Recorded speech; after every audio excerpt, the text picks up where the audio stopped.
So right now in the pot, I have the 2 cans of peaches in the bag of peaches cooking. I have 2 cups of sugar and a half a cup of brown sugar cooking. And then to that, I'm going to add these 3 ingredients in 1/4 teaspoons.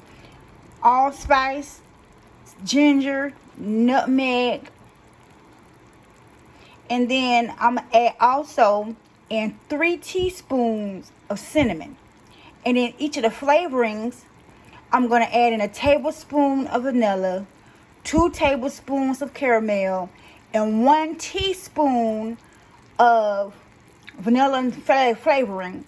Then when it get through cooking, at the end, I'm going to add 1/8 teaspoons of salt.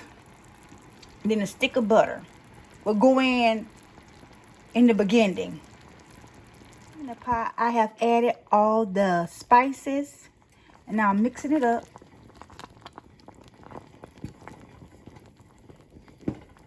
I'm going to let this cook for at least like 5 minutes.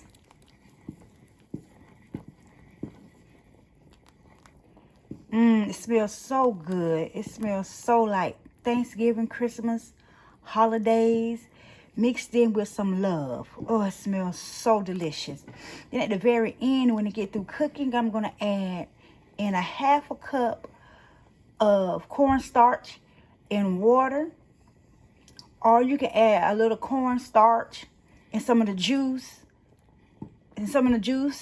From the peaches in it. Sorry about saying pears. I love you though.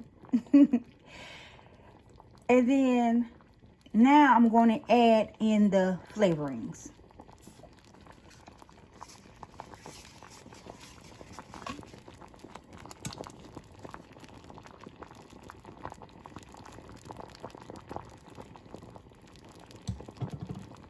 I have it all measured out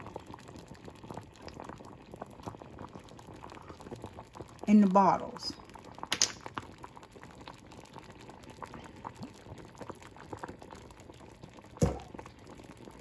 Except the vanilla.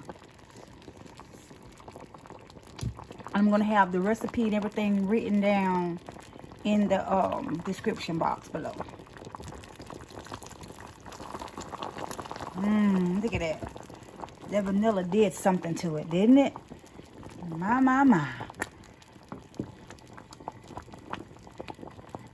Look at that. Good bubbly love in this pot. What good bubbly love.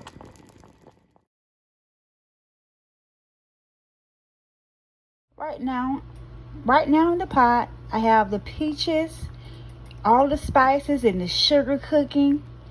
And now I'm getting ready to add in half of the cornstarch slurry. Okay. Now I'm setting it down, and I'm going to stir.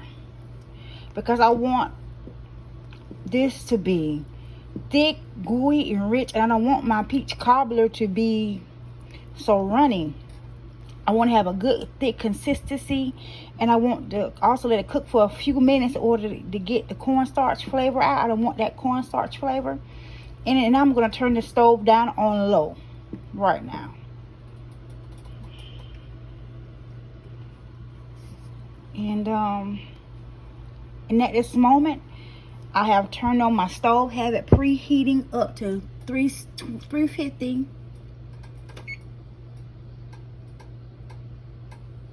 And it's going to bake like 30 to 35 minutes. Maybe before it start checking it at 35 minutes.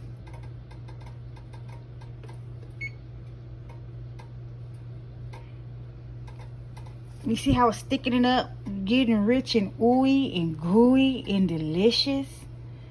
It's thickening up. So now I have my stove preheating.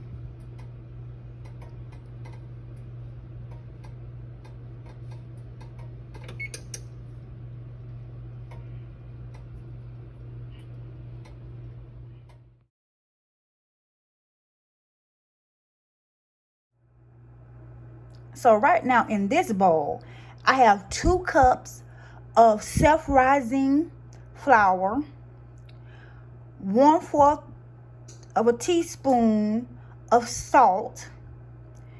I have 1.5 cups of regular sugar and 1 teaspoon of baking powder.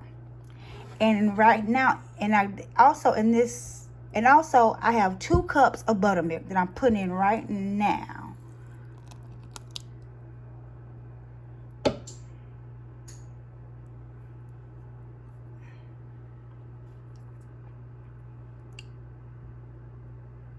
And I'm getting ready right now. I have placed the buttermilk in. Now I'm mixing it up.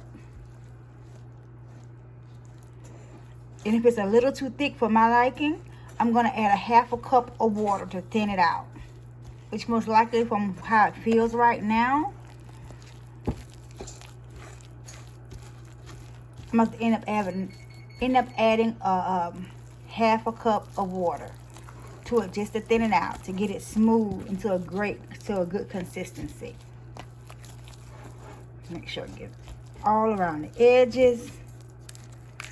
Make sure it get all mixed in. It's a little bit more loose on this side.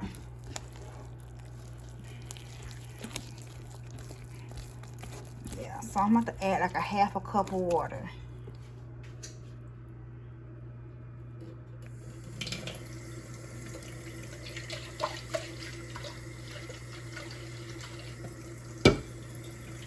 And maybe not even that.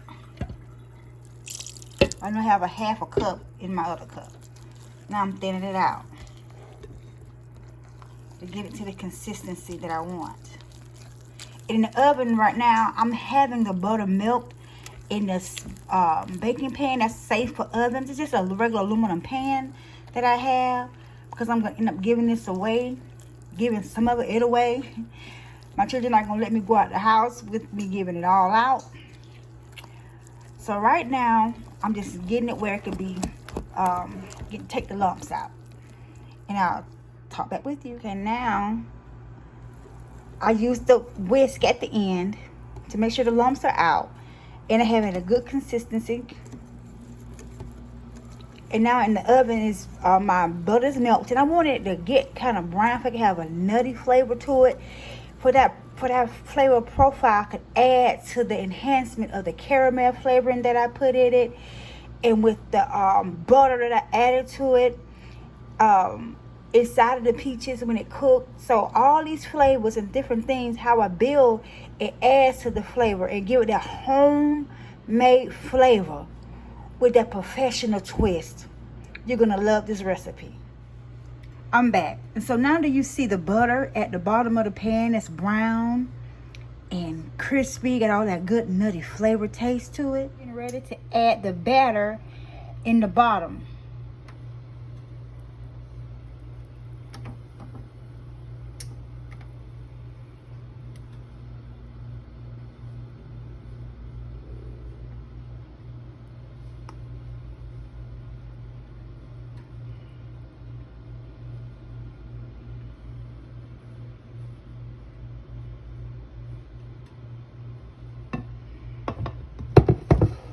Have to use that muscle.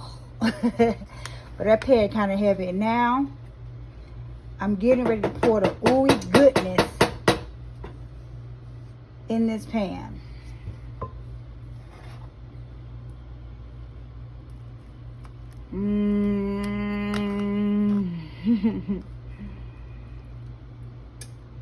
I say quite delicious, quite delicious, quite delicious, quite delicious.